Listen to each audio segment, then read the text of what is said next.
লা ইলাহা ইল্লাল্লাহ, এটা যদি কেউ অস্বীকার করে সে নবীর পিতা হলেও জাহান্নামী, নবীর ছেলে হলেও জাহান্নামী, নবীর স্ত্রী হলেও জাহান্নামী, নবীর চাচা হলেও জাহান্নামী। যেরকম হজরত ইব্রাহিম আলাইহিস সালামের পিতা আজর এই কালিমা স্বীকার না করার কারণে চিরস্থায়ী জাহান্নামী, হজরত নূহ আলাইহিস সালামের ছেলে কেনান এটা অস্বীকার করার কারণে চিরস্থায়ী জাহান্নামী, লূত আলাইহিস সালামের স্ত্রী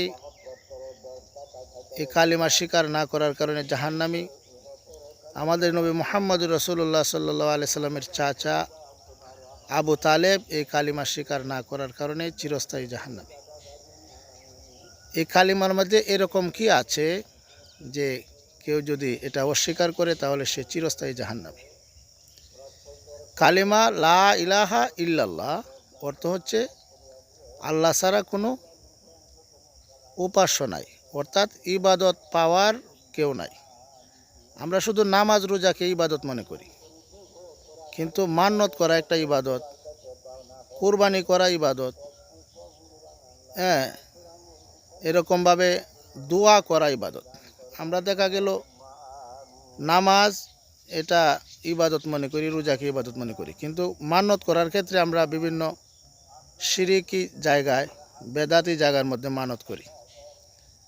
গায়রুল্লাহর নামে আমরা কোরবানি করি, বিভিন্ন পীরের নামে কোরবানি হয়, আজকাল মুসলমানরা কোরবানি করে থাকে। এরকম বিভিন্ন মাজারের সেজদা দিয়ে, অথচ সেজদা ইবাদত। লা ইলাহা ইল্লাল্লাহ সকল নবীদের দাওয়াত ছিল। হজরত মুহাম্মদুর রাসূলুল্লাহ সাল্লাল্লাহু আলাইহি সাল্লামের দাওয়াত ছিল লা ইলাহা ইল্লাল্লাহ মুহাম্মদুর রাসূলুল্লাহ। ঈসা আলাইহিস সালামের দাওয়াত ছিল লা ইলাহা ইল্লাল্লাহ ঈসা রূহুল্লাহ। হজরত মুসা আলাইহিস সালামের দাওয়াত ছিল লা ইলাহা ইল্লাল্লাহ মুসা কালিমুল্লাহ। হজরত ইব্রাহিম আলাইহিস সালামের দাওয়াত ছিল লা ইলাহা ইল্লাল্লাহ ইব্রাহিম খলিলুল্লাহ।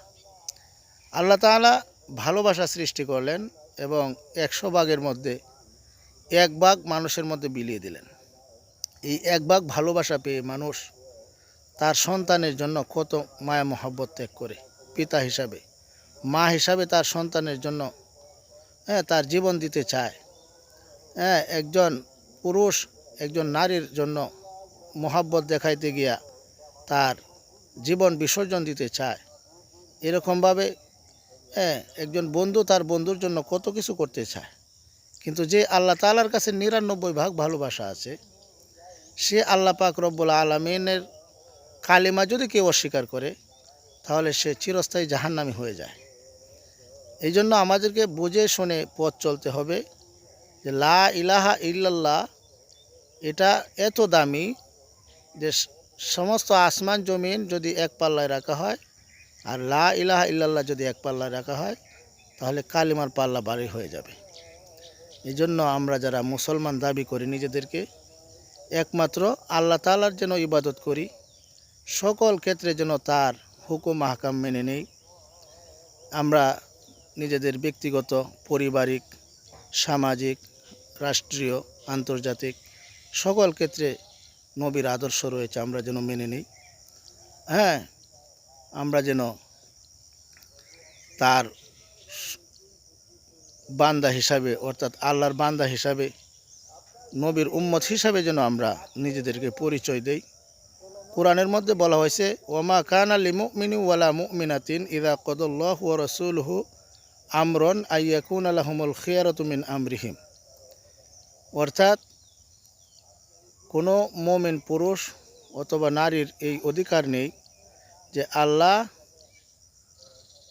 এবং তার রাসূল কোনো বিষয়ের ফায়সালা করার পরে এই বিষয়ে ভিন্নমত প্রকাশ করা অথবা এটাকে অস্বীকার করা। ওমাইয়া আসিল্লাহ ওয়া রাসূলাহু ফাকাদ দল্লা দলালা মুবিন। আল্লাহ তাআলা বলেন, যে ব্যক্তি আল্লাহ এবং তার রাসূলের বিরুদ্ধাচরণ করবে, বিরোধিতা করবে, তা সে স্পষ্ট বিভ্রান্তিতে পড়ে যাবে।